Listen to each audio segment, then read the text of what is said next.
Bonjour, alors aujourd'hui on va apprendre à tracer la droite d'un graphique et aussi obtenir l'équation de cette droite-là, ainsi que l'incertitude sur la pente et l'ordonnée à l'origine.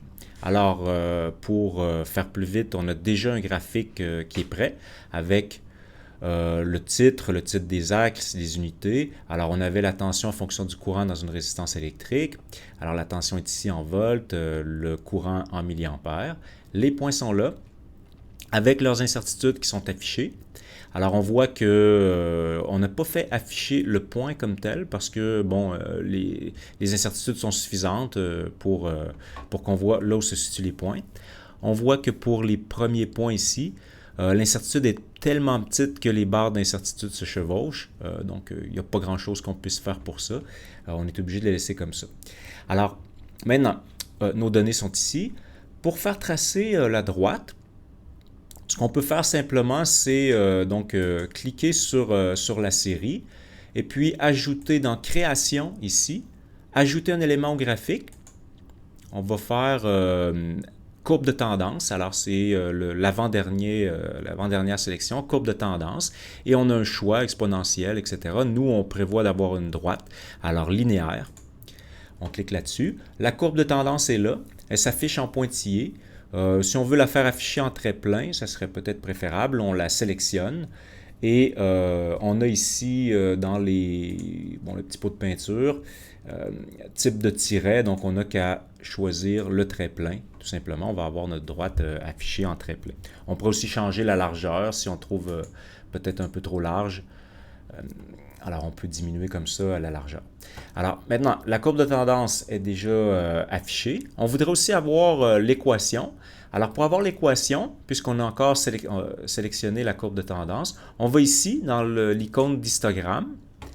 Il s'agit de cliquer la case qui est là, afficher l'équation sur le graphique. Alors, on clique là-dessus et l'équation va tout simplement s'afficher. On peut la déplacer comme ça, comme vous voyez. On peut aussi grossir le caractère si on veut. J'ai fait bouton droit, la police. Alors, par exemple, on pourrait l'afficher en 14. Voilà, pour que ça soit un petit peu plus gros. Alors, si on ne veut pas avoir les incertitudes, ça pourrait être suffisant. On a déjà la pente et l'ordonnée à l'origine. Il resterait peut-être à changer les variables, y et x. Ce n'est pas ça qu'on a, nous, comme variable. Alors, on va les changer. Par exemple, le y ici, c'est delta v. Donc, comme j'avais déjà écrit delta v, je vais m'en servir. Donc, je vais copier-coller tout simplement. Alors, le y, je le remplace par delta v. Et le x, c'était le courant, donc I, qui devrait être affiché en italique puisque c'est une variable. Alors, on a notre équation comme ça. Donc, si on ne souhaite pas avoir les incertitudes, c'est suffisant, on est terminé.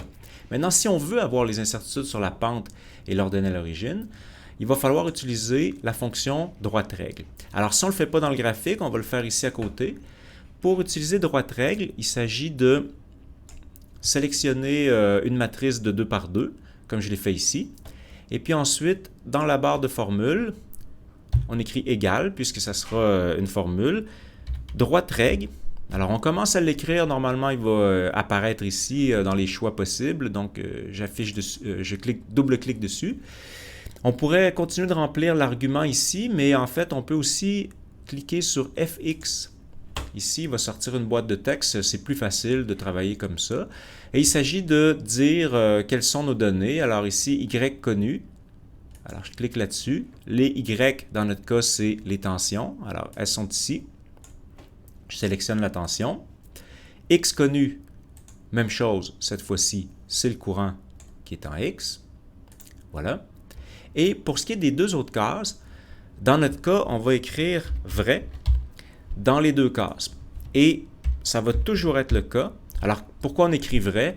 La première, c'est on pourrait forcer la droite à passer par l'origine, par 0, 0. Alors, nous, on ne veut pas forcer à passer par 0, 0, donc on écrit vrai. D'ailleurs, on la forcera jamais à aller par 0, 0, donc ça va toujours être écrit vrai. Pour l'autre, on écrit vrai parce qu'on veut avoir Ils appellent ça les statistiques de régression complémentaire. C'est en fait les incertitudes. C'est ce qu'on cherche à avoir. Donc, comme on utilise droite règle pour les avoir, on écrira toujours vrai. Donc, voilà. On est prêt maintenant. Il faut résister cependant à la tentation de juste cliquer sur OK ou faire Enter, parce que si on fait ça, il y aura seulement la première case qui va être remplie. Nous, on veut que toute la matrice soit remplie. Alors, pour remplir toute la matrice, au lieu de cliquer sur OK, il faut tout simplement appuyer sur CTRL et majuscule, les maintenir appuyés ensemble et faire Enter. Et quand on fait ça, eh bien maintenant, on a notre matrice ici. Alors, que représentent ces 4 chiffres-là dans la matrice? La première ligne, c'est la pente et l'ordonnée à l'origine. D'ailleurs, on peut confirmer que c'est la même chose qui est écrit ici dans l'équation. Bon, ici, on a plus de chiffres un peu, mais c'est le même chiffre que la pente. Et ici, on a les mêmes chiffres que l'ordonnée à l'origine. Alors, il n'y a rien de nouveau là-dedans, si ce n'est qu'on a un petit peu plus de précision. La ligne suivante, ce sont les écarts-types. Alors, l'écart-type sur la pente, l'écart-type sur l'ordonnée à l'origine. On vous expliquait en cours qu'on va choisir, nous, pour l'incertitude, 2 fois l'écart-type. D'ailleurs, on pourrait même faire notre calcul ici. Alors, notre incertitude pour la pente, ça sera égal à 2 fois l'écart-type qui est ici. Et même chose pour l'ordonnée à l'origine. D'ailleurs, on pourrait copier la formule comme ceci. Alors, on a 2 fois 0.002 qui donne 0.004, bon, à peu près. Même chose ici. Donc, ces 2 chiffres-là vont représenter les incertitudes, celui-là sur la pente, celui-là sur l'ordonnée à l'origine. Il nous reste peut-être à l'écrire dans notre équation maintenant. Alors, je vais changer un petit peu mon équation. Je mets une parenthèse. Et ensuite, alors ça sera la pente. Plus ou moins. Alors, pour plus ou moins, je vais faire insertion symbole. Puisque j'ai utilisé plus ou moins récemment, il apparaît ici. Donc, plus ou moins. Et l'incertitude sur la pente, qui était ici, 2.6 fois 10 à la moins 5. Donc, pour avoir un seul chiffre, ça sera 3 par 10 à la moins 5. Alors, 0,00003. Alors, ça, c'est mon incertitude. Et, bon, dans ce cas-ci, je devrais rajouter un peu plus de chiffres pour avoir le même nombre de décimales que l'incertitude. Il me manque un chiffre sur la pente. Alors, je reviens ici, c'était 0.03017. Alors, dans mon cas, ça serait même 1,8. Comme ça, si on arrondit, donc 0.03018. Et ensuite, je vais ici fermer la parenthèse. Bon, je vais peut-être m'ajouter un espace entre le plus ou moins, comme ça. Alors, j'ai la pente, son incertitude, et je vais faire la même chose pour l'ordonnée à l'origine. Alors, 0.007, je mets mon symbole de plus ou moins. Voilà, et l'incertitude, c'est 0.005, en arrondissant à un seul chiffre. Fermer la parenthèse. Je dois donc arrondir l'ordonnée à l'origine pour avoir le même nombre de décimales que l'incertitude. Alors, ça sera 0.003. Et je vais ajouter les espaces comme ceci. Alors, voilà, j'ai mon équation que je déplace comme ça. Mon équation, alors avec la pente sur l'ordonnée à l'origine, l'incertitude, c'est-à-dire l'ordonnée à l'origine, la pente, son incertitude, et l'ordonnée à l'origine avec son incertitude. Alors, j'ai terminé, j'ai tout ce qu'il me faut.